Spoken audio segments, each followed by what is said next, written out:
sweet.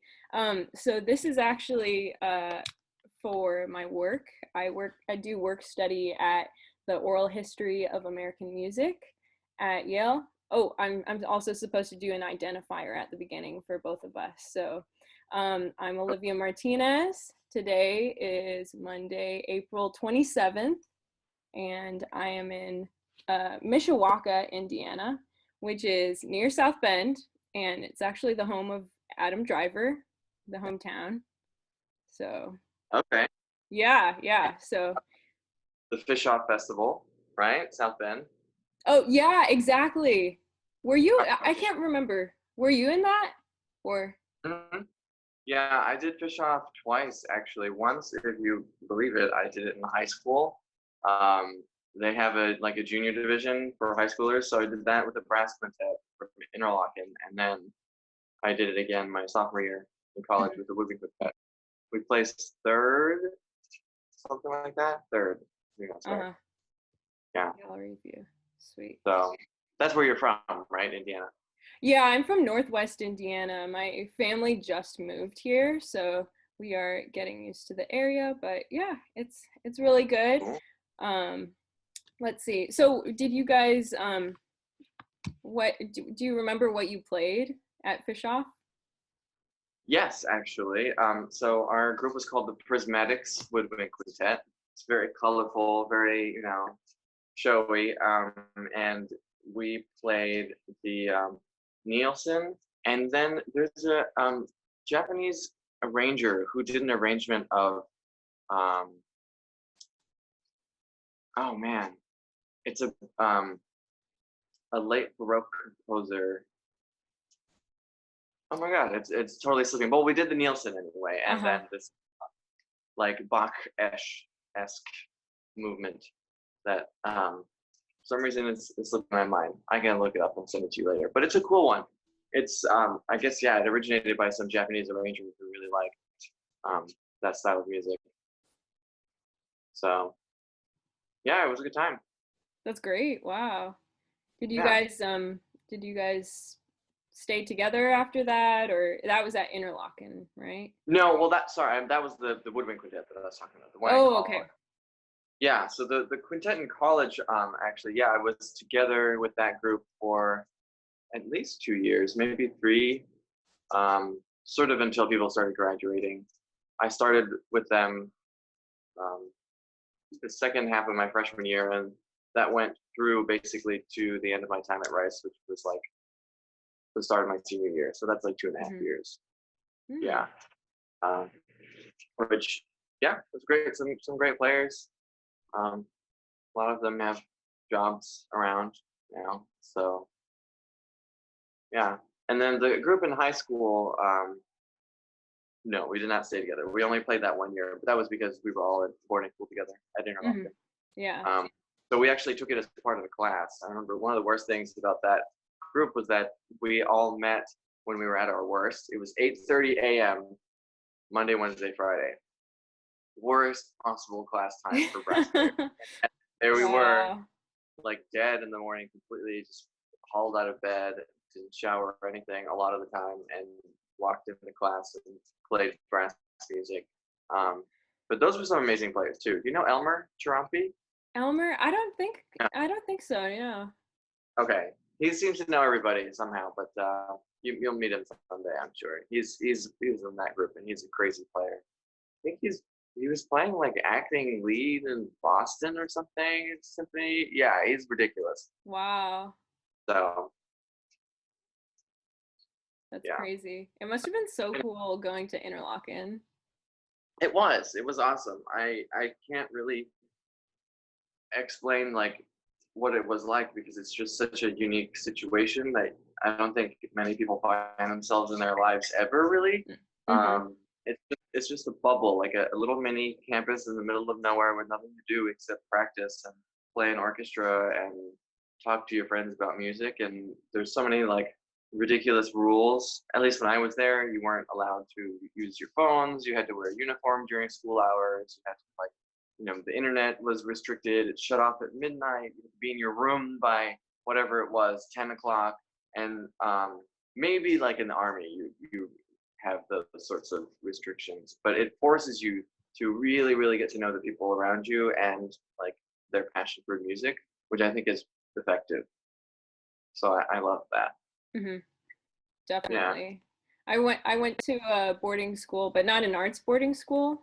Got scholarship and stuff to go to this place called Culver, and so I can kind of relate, but it wasn't Yeah. nearly on the same level arts wise, you know.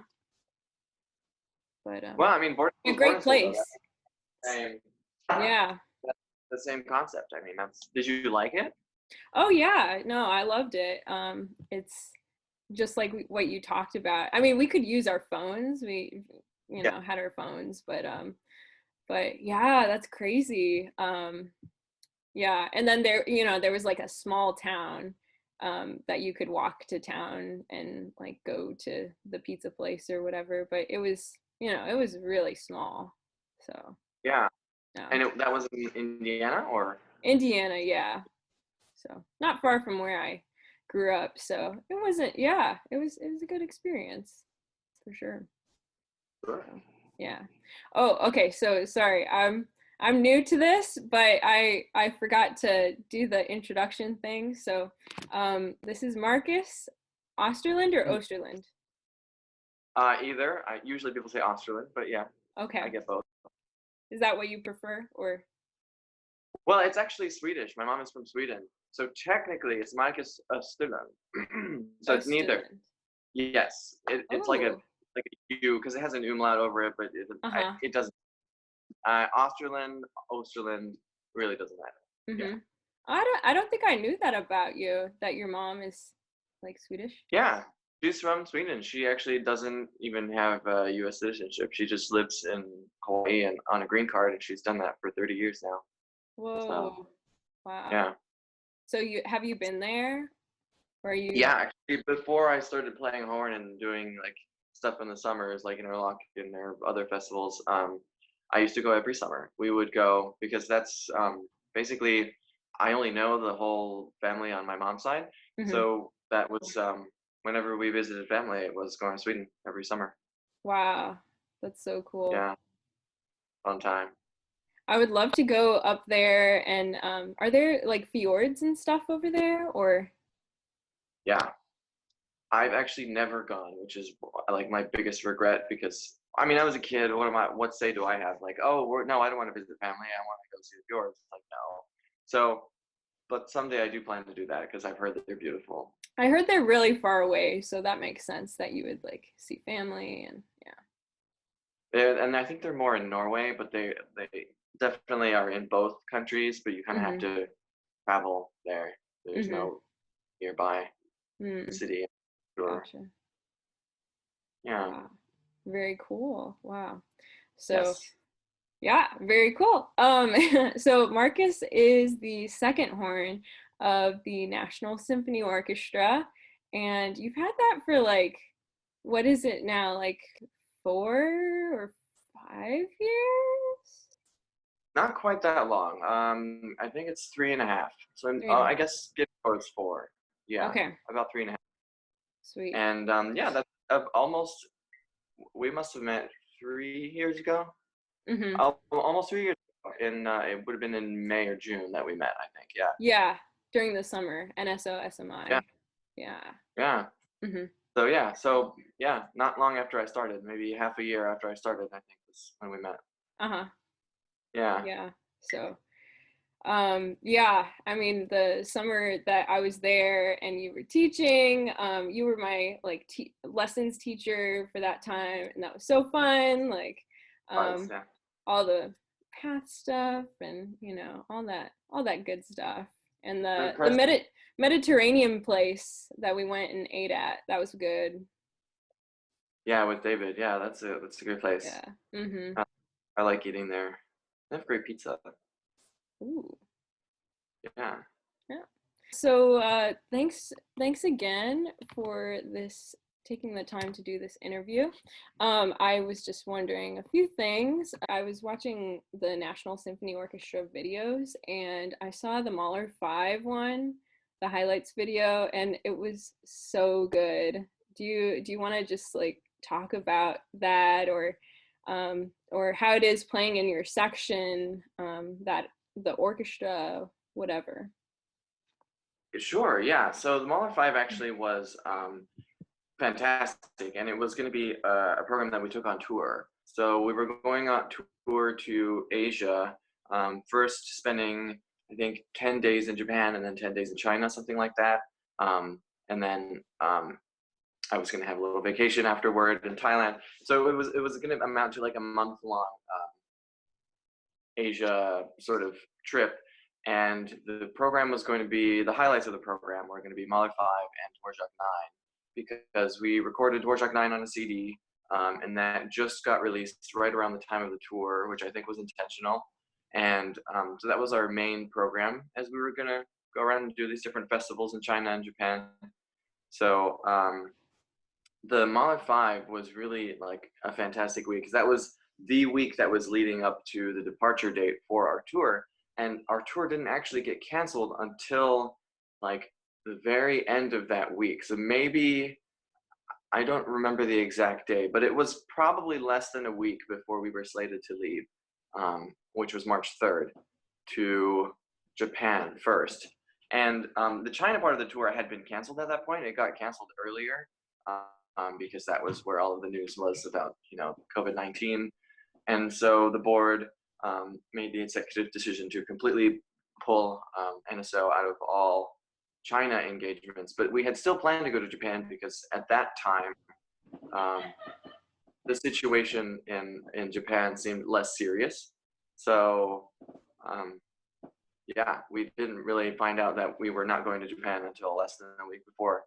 And that came with all sorts of difficulties, canceling flights, figuring out reimbursements, like all the packing stuff. We had gotten tour packets and luggage tags and stickers and all sorts of things to make the tour easier, and we didn't know what to do with all that stuff. So, I mean, we knew it was kind of happening. So we had realized at that point that if we don't go on tour, the orchestra wouldn't be really playing anything, because we didn't have anything planned other than going to Asia. So I think we sort of knew that we had to give it all for that Mahler. We must have heard before the last two concerts. Like, we must have heard after the first concert that it was canceled, because the orchestra was really on fire. And you can tell in that video that people were, we have to like really play now, because if we're not going to we're not going to China, we're not doing anything while we're sitting around here.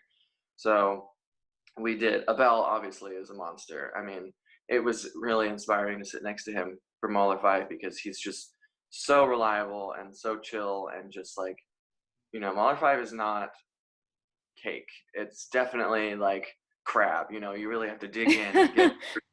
It's tough to get through, and he's a monster. So that was fun.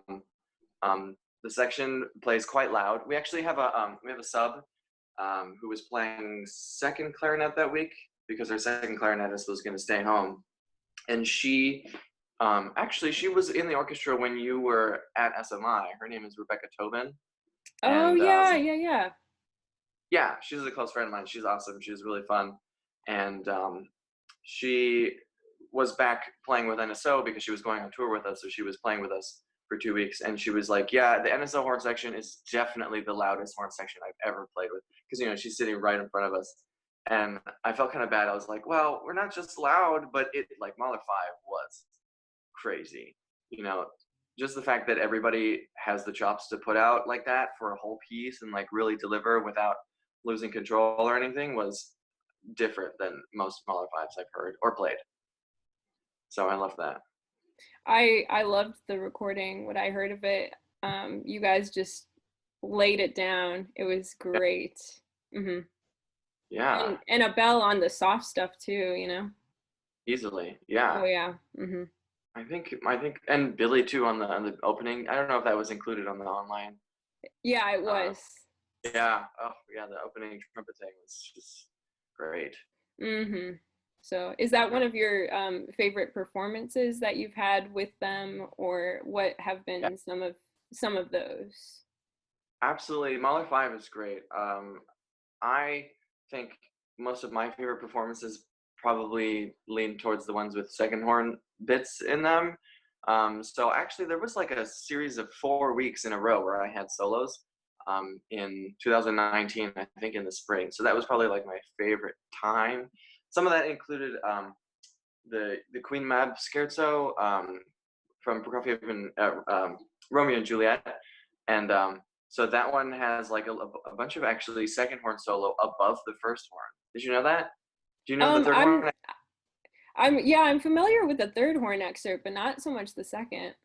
It's interesting because so everything that the third horn does, it's in two big parts. They're like two big sections. They're like back to back. And the first bit is second horn and first horn playing the same thing as the third and fourth horn play later on, but down a minor sixth. So it starts on a D, and the second horn goes and there's a whole like little second horn, like 2 lines of solo, and then the third horn does it. While for some reason the first horn is below and the fourth horn is below. It's like a weird setup. And I remember Abel turning to us and being like, "Man, I'm so bored. I'm like playing fourth horn here." That's the great. first part was, like so strange.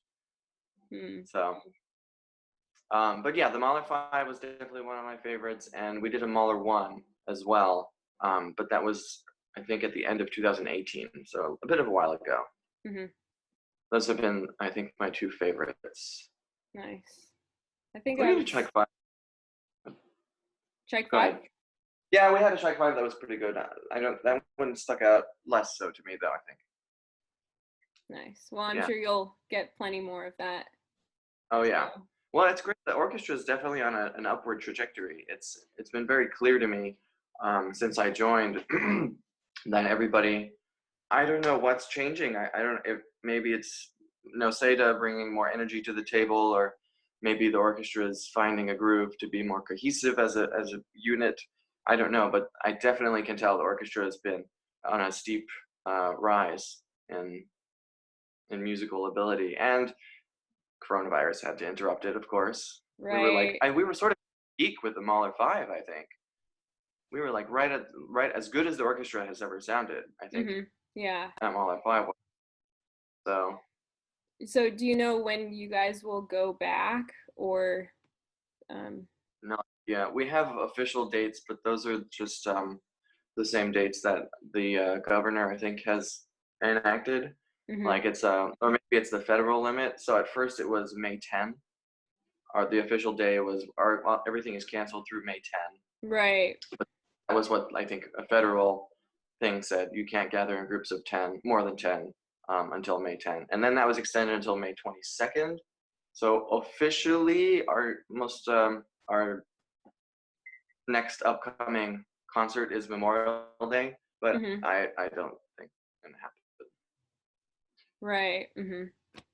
So yeah, it's a shame. I mean, we were also the Philharmonia at Yale. We were going to go on our spring tour, just for like the East Coast and stuff. But we were pretty excited. It was like spring break, and we back. So I think we were talking about coronavirus and the Mahler concert. We're telling about your tour. Oh yeah, and my tour. Yeah, we don't need to talk about that. But right after that, I think it was before we really knew about the lockdown stuff. I saw. Did you go to like Europe or something? Like. Yeah, actually. I saw lots of pictures. Yeah, I was in Europe, and that was obviously before we knew the severity of coronavirus. Otherwise, I would not have done that. But yeah, so I think it was the same day that the NSO Asia tour was canceled officially, like completely. I had a conversation with a friend that I know who's studying opera in Europe and Germany. He's in Leipzig. And he said, well, if you're not going to China, like, what are you doing for the rest of the month? And I was like, I guess we have vacation until April. And then it came up that I could just go to Europe instead. And I figured, yeah, if Asia isn't safe to fly to, and I had like a trip planned, then why don't I just take that money that I had used for the Asia trip and change it to be a Germany trip? So I did that. under the assumption that, you know, Europe was safe from COVID, but not like a week later did all this stuff about Italy start hitting the news. Mm-hmm. And it ended up being that the like 15 minutes after I got off the plane from Europe here in DC, I had gone through the I had just made it through the passport control, and I saw a headline where Trump was talking, and it was like breaking news, CNN, all flights inbound from Europe are being suspended. And I was like, wow, that's a weird headline to see right after getting off a plane from Europe. It ends up, you know, that citizens have no problem getting back, and there's a loophole you can go through the UK because it's not in the European Union. But it was still jarring to get off a plane from Europe and see a headline that no more planes from Europe, you know? Yeah. It was interesting. So that all then went down quite rapidly after I got back. Yeah. It was great. So. Oh, I'm sure. I mean, I've been to Prague and stuff, and the weird twisty building, and like. Yeah. Yeah. When did you go? I've been to Prague twice actually. I got to go for Prague Summer Nights. That was in 2016 for summer, and then for like a month. And then I was there. I did study abroad in 2017 for fall semester. Yeah. Nice. So, yeah, it was really cool. I love Prague. Yeah. Yeah. Oh, Mhm. and Berlin. So cool. And the ice cream things that you would get. Oh my God. Yeah. Yes. Yeah. Where the ice cream was like, what did I almost call that? Oh my God. I don't know. It starts with a T, I think. I Yeah. can't remember. I remember seeing them everywhere and just being like, oh, that must be some sort of Prague thing. Yeah. I don't know. I got, I'm not drinking out of it right now, but I have a really beautiful Prague mug that I got there. Mm. Yeah. I like your little coffee teapot thing. Oh, yeah. That's Yeah. attached to the strainer. Oh, So. cute. Nice. So, very stylish. Let's see. Oh, so yeah. So what have you been doing in the meantime? How have you been staying sane? What projects are you working on or not working on? Are you just taking this as self-care time or what? So all of the above. Really, I like the free time in that, yeah, I do get a lot of self-care time. I mean, obviously for me, usually the most important thing self-care wise is going to the gym, and that's not happening. So that's unfortunate.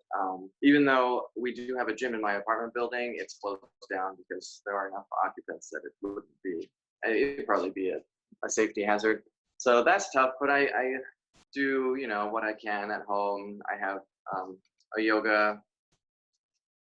a foam roller. I have these green rubber bands that you can use to work things out. I have weights, so you can probably see right there. Nice. So I'm doing that to keep the self-care going. Obviously, a lot of other things, sleeping a lot, skincare, that sort of thing. So I really enjoy that. I think it's actually in my bio on the NSO website that I like self-care, which is funny. But as far as music goes, I actually now have so much time to practice. It's really awesome. It's really productive. Like, are you familiar with the Singer book? Oh yeah, the Singer routine, embouchure building. Absolutely. So I am doing the Singer heavy routine every single day as the first thing that I do when I pick up the horn. And it works wonders, man. Like, it's just like, you know, I do it out of order, actually. I start with the scales and the intervals, and then I move to the long tones and the quality tones. Okay. That's what VerMeulen would call them. They're not actually called quality tones. It just says 10 times per note.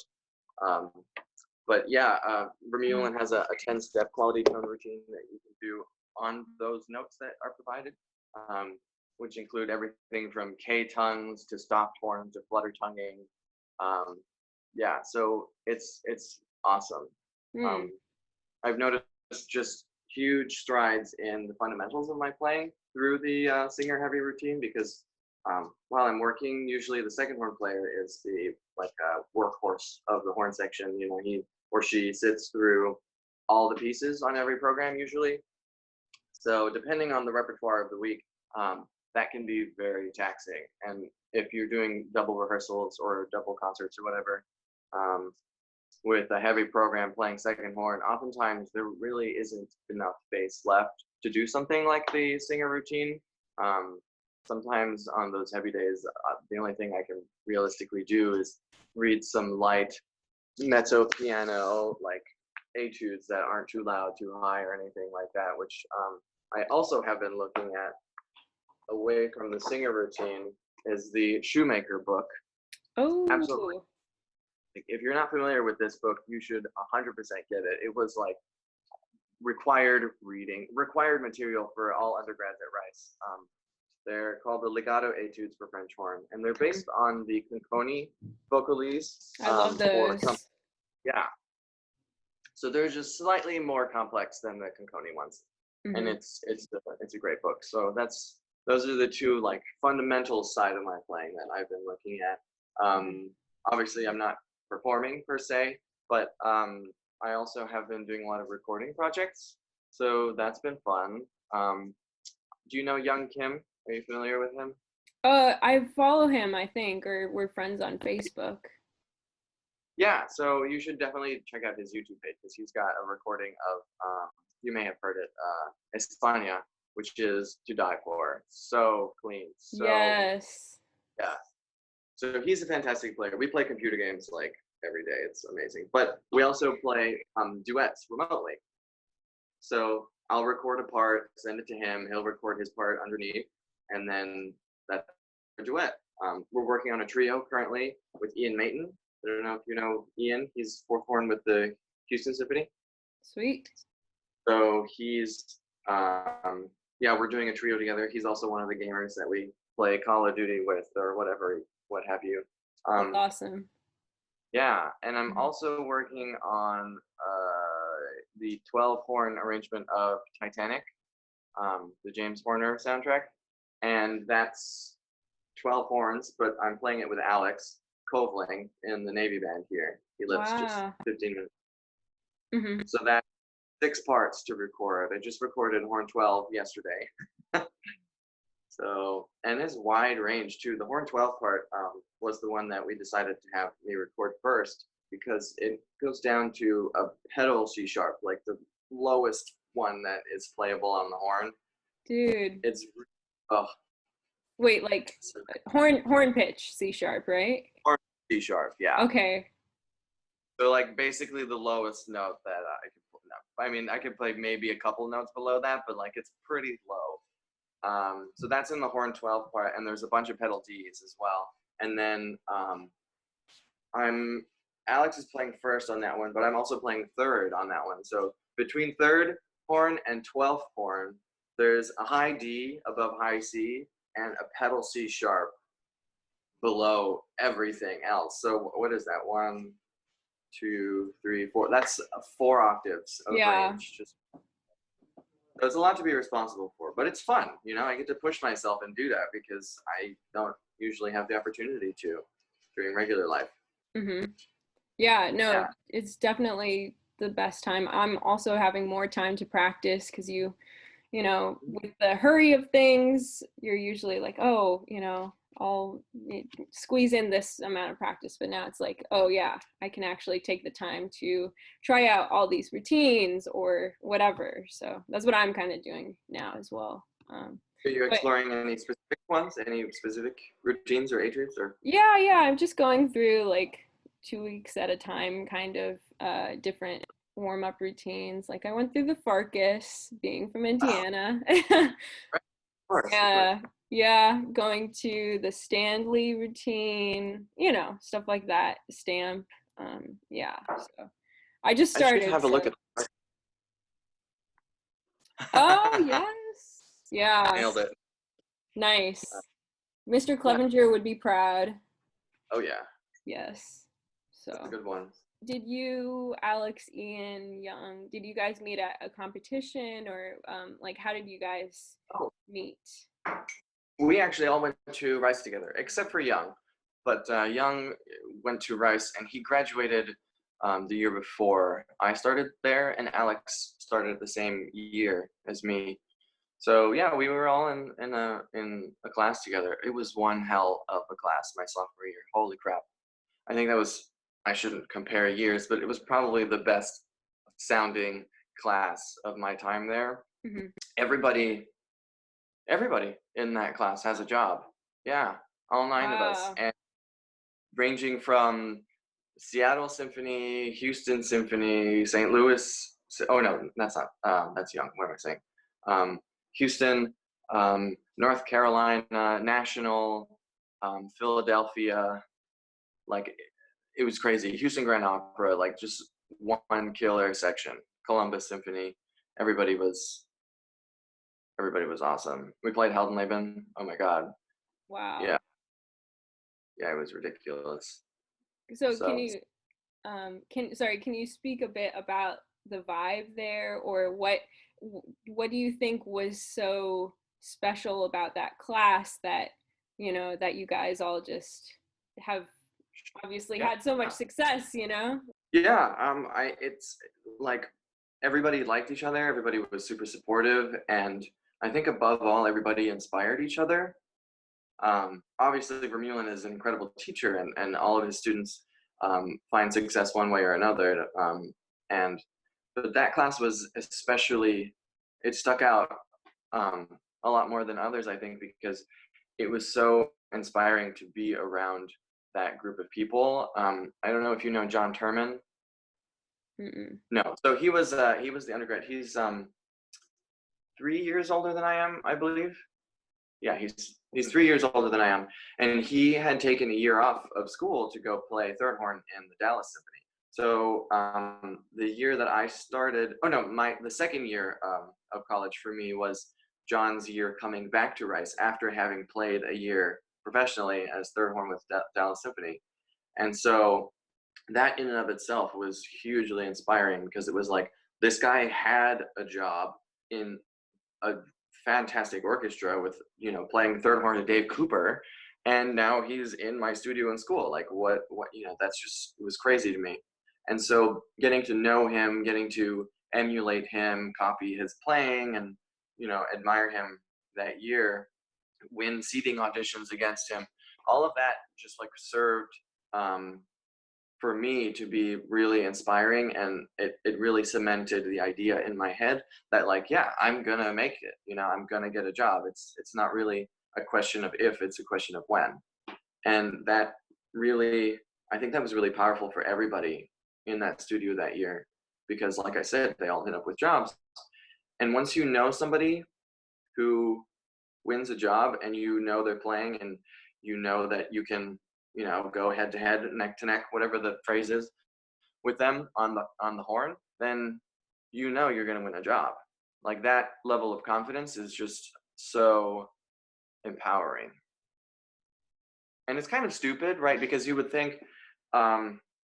know your abilities on the instrument well. It's like, yeah, sure, I play the instrument just fine, and like I go to an audition and I do my best, and that's what I can do. But if you know somebody who has won an audition sounding basically the same as you, it's just so relatable. It doesn't, it goes from being like a goal up in the nether space region where you don't know if you'll ever reach it, to being like very much within reach.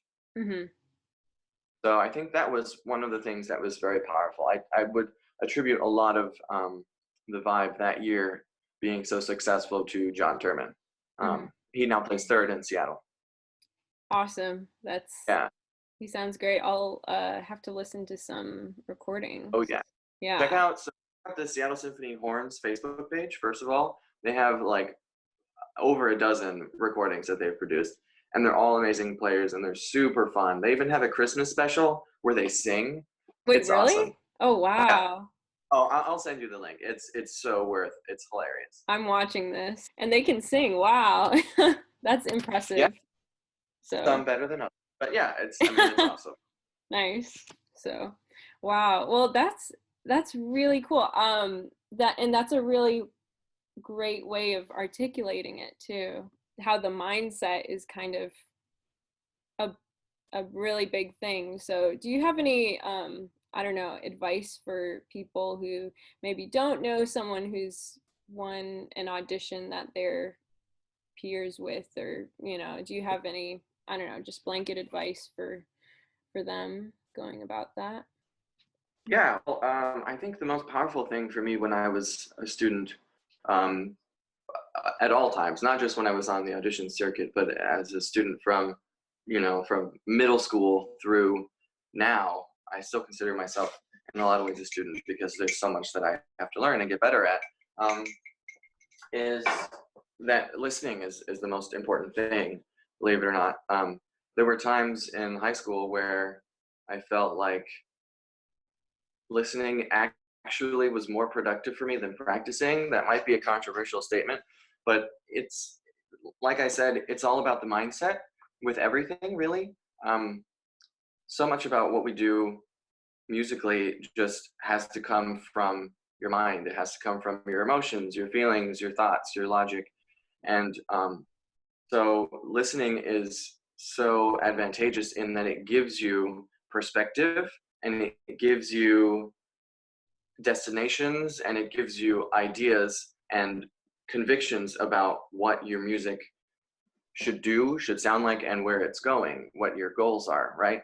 And so when I have students who are taking college auditions, for example, I have a student who's getting to that age, and I tell her that for her to listen to the best horn players in the world is going to be so much more efficient than just hammering away in a practice room for 3 hours, because if you don't have a concept of what your horn sound should be, or what you should be capable of doing, or how a solo needs to sound in order to be job winning or college audition winning, there's no amount of practice that'll get you there. Mm-hmm. Unless you know what your end result is, you're just fumbling around in the dark. And so listening is really powerful, because if you can get like your favorite recording of Mozart 4 into your head, all you have to do then is find a way to emulate that, to copy that, to sound that way. So you can find so many shortcuts to having the best Mozart 4 in the world by listening to somebody who already has the best Mozart 4 in the world, and then just doing exactly what they did, sounding the same way that they did. And you won't have to spend like lots of face and lots of hours working on every little detail of that piece when you already know how it's supposed to go, and you just do it naturally. Mm-hmm. Yeah, VerMeulen would say the face will find its place.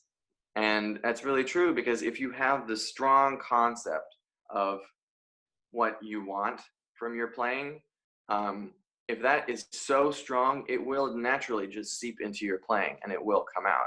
Mm-hmm. It's really powerful that way. So, and that was part of what I think was so important, like I said, with the mindset of knowing somebody who wins an audition, is listening to them play and knowing how they get around the instrument and what they do well, and then copying that. Once you have that concept of this is what a job-winning player sounds like, or this is what a professional horn player sounds like, you don't have to know somebody who wins a job. I mean, that might be not the right conclusion to draw from what I said, but if you just listen to a professional horn player, somebody who's playing a job, hear what they're doing, then you know that's what the standard is. Yeah. So it doesn't have to be who won a job, but even just your teacher, right? Mm-hmm. You've had amazing teachers, lots of them at India and at Yale. And so listening to your teachers and hearing them play and knowing that's what it takes, that's plenty. That's powerful. Yes. Yeah. Yeah. And that Mm-hmm. is the standard that every student should strive for, especially when they're on the audition circuit, I would say. Mm-hmm. That's Does great. that make sense? Oh yeah. No, you're awesome. Thank you. Oh, this is Sorry, I was a little wisdom. long-winded. No, that's great. I love it. I love it all. So actually, sorry, this is kind of going back, but I was just curious. Um, how did at what point did you decide to go into music? Has it always been an obvious choice for you, or was there? Yeah. It kind of has, actually, and I know that's kind of a lame answer, but like I think you know you did an interview with Ugo. He and I think, had similar frameworks of trajectory for our careers. I wouldn't say actually similar trajectories, because he started horn a lot earlier than I did. I think he started when he was 9, Uh, something like quite a little earlier, actually, I think. Like 8 or 7. 7. Oh my Yeah. gosh. Mm-hmm. So yeah, that's completely. I mean, I started when I was 13, so Nice. that's very different. But as far as knowing that music was what I had to do with the rest of my life very early on, that much has been similar between Ugo and me. Mm-hmm. Because I knew from 8th grade, which was the second year of playing the horn. I started in 7th, and in 8th grade, I basically decided, I was like, yeah, this is what I'm going to do. I have a teacher who's awesome, which is Wade Butin, who now lives in Houston. And I was like, I want to do what Wade does. I want to play in an orchestra 3-4 concerts a week, and that's going to be my career. And so I was lucky to have that epiphany that early, because some people decide much later, or realize, I should say, because sometimes it's hard to say decisions happen in music. Things just sort of fall into place, right? But I did know very early on, and Wade had gone to Rice, and the Honolulu Symphony, it was back then, Mm-hmm. folded around that year, either the first year or the second year that I started horn. So I went through 5 teachers in high school, because they no longer had jobs. So they played a little bit, then they left. They flew away from Hawaii to the mainland, back to school or to another job or whatever. So I Mm-hmm. went through 5 teachers, and 2 of them were Rice students. So 2 of them were very much like, you should go to Rice. Like, you seem to like the instrument, you have a drive, you want to do this professionally, you should go to Rice. So I knew from 8th grade, my first 2 horn teachers were the Rice students. So in 8th grade, I was like, yeah, I'm going to go to Rice, and I'm going to become a professional horn player.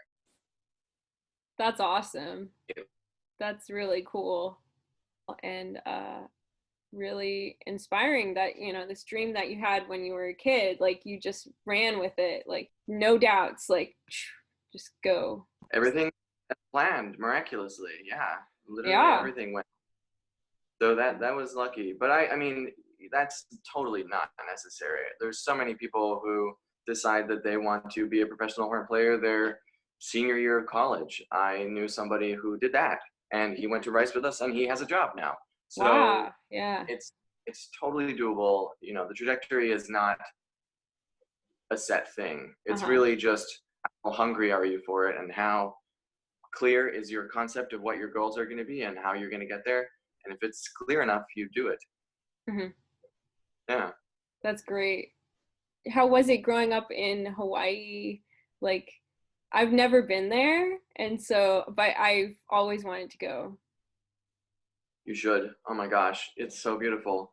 I grew up on Oahu in Honolulu, which is the capital. Mm-hmm. So it's very urban vibes. I mean, it's a city, but it's definitely different than the mainland. Everything moves at a much slower pace, much more relaxed. Mm-hmm. Sort of like if you imagine like the surfer vibe, pretty much everybody runs at that pace, which is relaxing, irritating at times, especially on the road. People drive very slowly and don't really follow the rules, but it's charming, I would say.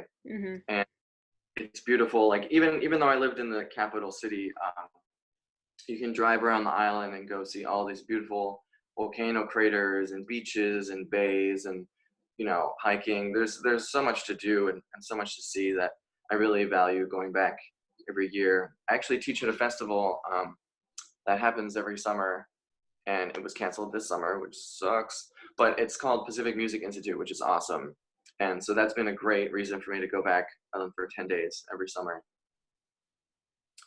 There was something else I was going to say about Hawaii. Oh, yeah, and all the islands are beautiful too. I haven't seen enough of all the other islands, actually. I kind of regret that too, but someday I'll go and visit everything. But they, like I said, the symphony did fold in 2008. So during my 8th grade year, they folded. And so that was actually one of the sour tastes I have left about Hawaii, is that as I was deciding to go into music, the orchestra fell apart and a lot of musicians left. So that's the reason why I ended up going to boarding school, actually, was there was not enough resources for me as a classical musician in Hawaii. So I had to fly to Interlochen and get my resources there. But generally speaking, Hawaii is a beautiful state, and the food is fantastic, and the views are gorgeous. I'm sure. Wow, I really want to go now. Yeah. Well, they may have some horn auditions coming up. Oh. I highly recommend. It's tough to get out there and do it. I think it's worth it. Definitely. Yeah. Yeah. I think Hawaii tourism should sponsor you as like their spokesperson. Oh. It would. That'd be a fun time. Free trips forever. Speaking of like the future of like orchestras and different paths, how do you see coronavirus? How do you see the music world or world in general developing after coronavirus? Or do you see any lasting effects or effects of technology on the music industry? Anything? Right. Well, I am no Dr. Fauci, so I don't think my opinions is super well-founded, but yeah, I think there's going to be a lot of changes that don't go away after this. This is definitely going to leave a strong imprint on a lot of young people. I think people who are growing up during this are not going to forget it, because this is happening during their formative years. And so that's going to stick in the upcoming generation, and they're definitely going to have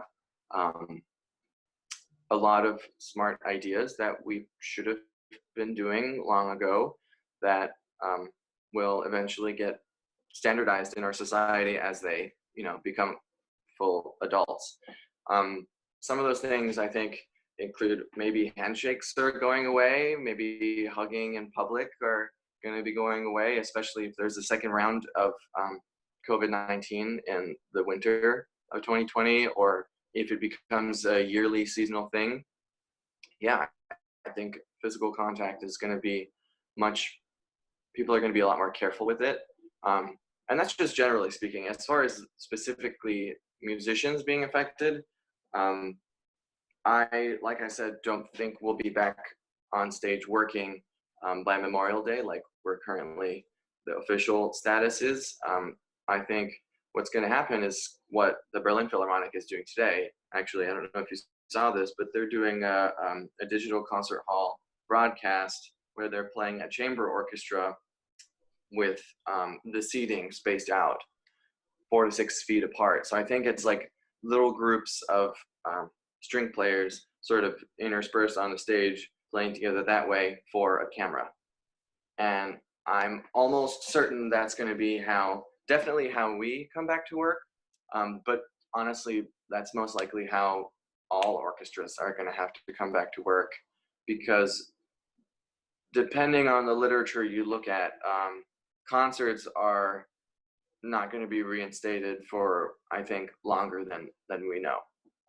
The worst prediction I've seen so far, which was a study that came out of, it might have been Yale, or maybe it was Harvard, I don't remember, but that one was looking at groups of like 2,000 to 3,000 people, which is our concert hall in the Kennedy Center, maybe not being seen again until late 2021, early 2022. So that's very bad. Right. That's very bad. I think that's the worst case scenario from what I could tell. I haven't read all the studies, but if that were the case, orchestras will have to play live streams. They'll have to. And chamber music will have to be a viable source of income for the group. Orchestras will have to split up and play chamber music in small concerts for small groups of people. It's not feasible to not work and not perform for that long. Right. So yeah, live streams are going to become very standard. I think chamber music is going to have a renaissance. like professional salaried chamber music groups. I think recitals will be acceptable, but those are tough to really make part of an orchestra, unless they're live streamed from your living room, which some people are doing. Yeah, I think that was the main one that I would say as an orchestra musician. Some other changes, we've done orchestra meetings and votes over Zoom. So that's like a standard thing that every industry is doing now. Most people who are working at home are having their meetings on Zoom or Skype or, Slack or whatever it is. And so I think that's here to stay. And that's probably a great thing for most other industries, right? Like, I remember I've spent a lot of time on Reddit, and I see so many comments about people saying they go into work and they do 3 hours of work and then they sit for another 5 doing nothing really, in meetings or just at their cubicle. And so if over half of their time was really being wasted that they could have done stuff at home, then now seems like a good time for people to learn how to work from home. Mm-hmm. So it seems like there's some positive changes maybe as well. I like how you said a renaissance of chamber music. So I expect that. I do. Yeah. Mm-hmm. I think one of our other interviews was talking about how it might become like the 70s when people were just getting together, chamber groups and playing like early music and, whatever. So. Yeah. I also hope that our technological capabilities are benefiting from this disaster. I mean, it is a disaster, and there's a lot of negativity, there's a lot of unemployment, but I hope that I'm no computer coder or Silicon Valley startup or anything, but I hope that there are a lot of groups out there who are taking this opportunity to create the next Zoom and the next Skype that's better and has more features and maybe has less of a delay, which eventually might allow us to actually play together remotely. Right now you can't because of the delay. There's no feasible way to actually play music with somebody over Zoom because there's a slight, gap. Mm-hmm. But hopefully we end up with a lot of inventions that sort of address some of the issues that we have with remote communication. Mm-hmm. I heard that there's a show called Silicon Valley that's about that, like trying to get the lag time to be instantaneous or something. So. Yeah, it's a very, very funny show too. I haven't seen it. You've seen it? Just a couple episodes, but I've had it recommended to me many times, so I plan to get there. I've been watching a lot of Netflix, Lord knows, so Nice. I'll probably get through it pretty quickly. Yeah. Right. Yeah. Same. I just binge watched all of Lock and Key with my family. Oh, I've seen it. Good. Yeah. That's the Netflix, right? Yeah, it's kind of like Stranger Things, so highly recommend. I want to do that. Yeah, it's got a little bit of a scary vibe, but also funny, right? Yeah. So I think I like Stranger Things better, but I enjoyed it. So yeah, I'll definitely check it out. Yeah, sweet.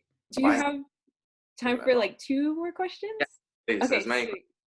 Yeah. You're amazing. This is great.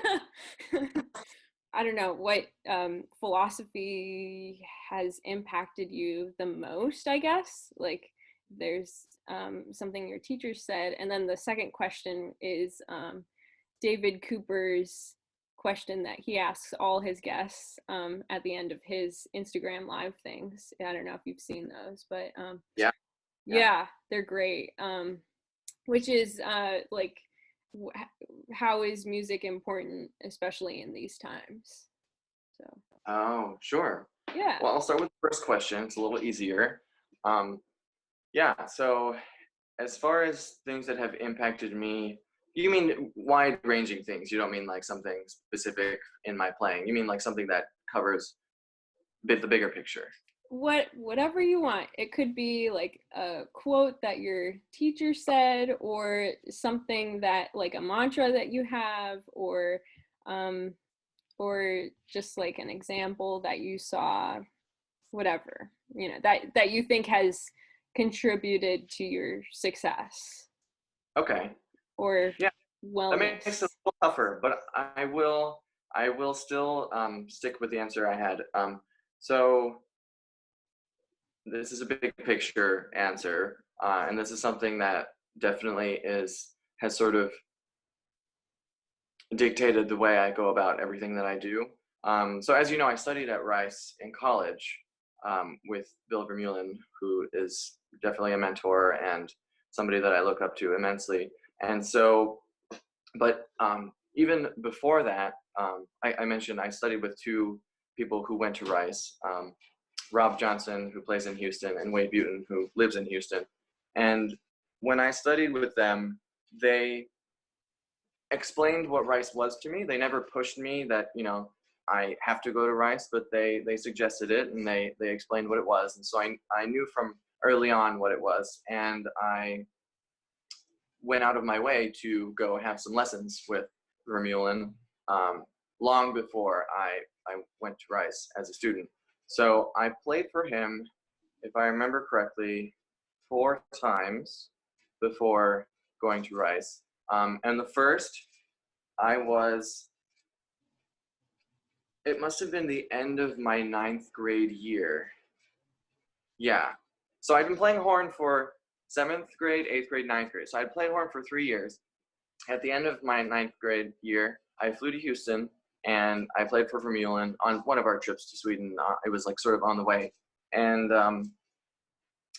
it wasn't very good, I would say. My playing was kind of, I've been playing the horn for 3 years, right? So I played the Beethoven Sonata and it was kind of like, whoa, okay. Like even I was like, that I probably should have sounded better doing that. And so what VerMeulen said to me, he was like, yeah, if you really put all of your eggs in one basket, you have a chance of getting into the studio and studying with me.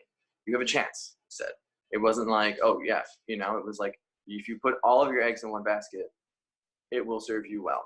And that quote really changed something in how I approached really everything, but especially horn, and my music career. It was like, wow, I really have to put everything I have into this in order to make it work. And so I did that. Like I said, I ended up playing for him 3 more times before I went to Rice. And the last time, fast forward a couple lessons with him, spaced out over, 2-3 years. The last time I played for him was he visited Interlochen, and I played in a master class that he did while he was teaching at Interlochen, and I played Heldenleben. And basically in that master class, he told me, he was like, yeah, you did it. He didn't say you will get into my studio, but he implied very strongly, he was like, yeah, I like this, And so I played the audition and I got in, and I went to Domaine Frege and I studied with him. But that one quote where he said, put all your eggs in this basket and you can do it, was so important to me. And I always put all my eggs in the horn basket. And there's another quote that I like that actually comes from a song lyric, which is really lame, but I think it ties in. If you put eggs in one basket with this quote, which is, don't waste your time or time will waste you. If you put those 2 quotes together, that's basically everything that I've done. I've approached my life, my career as a race, I think. And so, like VerMeulen said, it has served me well. Yeah. Definitely. Yeah. Wait, That's the big picture. Mm-hmm. No, What's up? that's beautiful. That's really inspiring. I'm curious, what song is that? What artist? It's from Muse song. Give me a sec. It's from Muse. Yes. Yeah, right? So, yeah. 2000s. I think I heard that quote around that same time. I was probably 2008, 2009, around the time I took my first lesson with VerMeulen. And I heard that lyric and I was like, that's actually kind of profound, right? If you don't do something, you die eventually and you won't have done anything. That's not worth it, right? You got to do stuff so that you're not wasting your time. Knights of Cydonia. That's the song. Sweet. Yeah, Knights of Cydonia by Muse. I'm pretty sure. Required listening for horn players. It's a good one. I like it a lot. Yeah.